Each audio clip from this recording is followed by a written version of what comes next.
ایک اور صاحب پوچھتے ہیں کہ مولانا صاحب یہ فرما دیجئے، آج کل جو بولی کے ذریعے سے چیزیں حاصل کی جاتی ہیں یا نیلامی لگتی ہے، تو کیا ہم وہ چیزیں حاصل کر سکتے ہیں؟ نیلام عام ہوتا ہے، اس میں چیزوں کی بولی لگتی ہے۔ نیلام میں عام کس طرح ہوتا ہے کاشف بچہ؟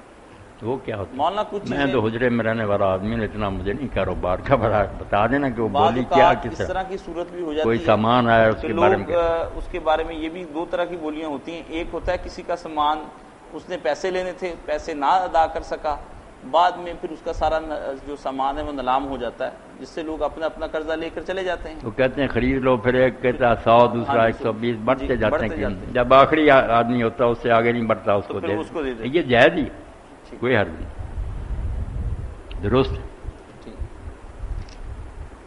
اس کو کہتے ہیں بیع حرم نہیں یزید، کوئی ہے جو خریدے زیادہ قیمت، اس نے اتنی لگائی، کوئی اس سے بڑھ کر دیتا، جائز ہے، کوئی حرج نہیں۔